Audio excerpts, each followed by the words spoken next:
So this is basically, can we dim the lights or anything? It's a little, I've got some dramatic slides, I think. So anyway, this is the vocabulary we use at Behavior, but a lot of companies have this similar sort of phased project development. We call it scope, define, build, and deploy. You gather requirements at the beginning, you sort of explore the approaches to that strategy in the define or design stage. You build it, you execute your approach, a little more hands-on, a little less sort of free-form, and then deploy sort of a support and iteration phase. So this is sort of how a lot of people sort of approach their design approach in some kind of phased, bottlenecked waterfall approach. But so where do the ideas go in this process? Where do you actually sort of come up with the ideas as to what something is and what the solution is? Well, in general, most design processes sort of revolve around, oh, the one before that was good. That one's problematic. That's dangerous. So most of the time, most people think, well, we want to come up with the big ideas early on in the process. Some people will say, let's just come up with the big ideas right away, and then you kind of close the doors as you move along. A lot of other people also think that, well, you got to do a lot of research first.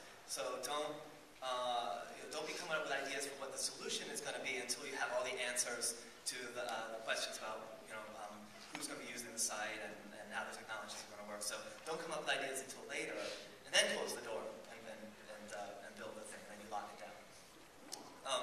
And of course, there's this thing called the scope creep, which is a drawing that we did a long time ago for the scope creep. When ideas like leak in later in the game, we call it the scope creep, and we're really mad about it, and we think it's a really bad thing. But in my mind, I kind of think that great ideas should be coming in all the time in the project. We always have opportunities for that. We always have an opportunity to change our mind, to come up with new ways of doing things, not just on the actual design, but actually in the process of the design. I'm thinking that we need to be always creative in our approach and always leave doors open to that. And also just for ideas that come out of left field, open-minded to changes that we don't even know about. And let's not call it a scope creep. Let's look at it as an opportunity. We can be creative while we're building. We can change the direction of a project while we're building it. We can also come up with awesome ideas during the research process. We can come up with creative research processes. The point of research is not to find flaws in your ideas or to cover your ass. It's to come up with new ideas. So why don't we have idea generation be part of the research process? So I'm going to come back to a quote that from a design essay from someone I know, who I'm not going to name, who said, "Design is about solving problems, not about creativity and personal expression." And it was part of a longer essay about how design is not about expressing yourself or exploring creative opportunities. And it's form follows function. It's a very familiar argument.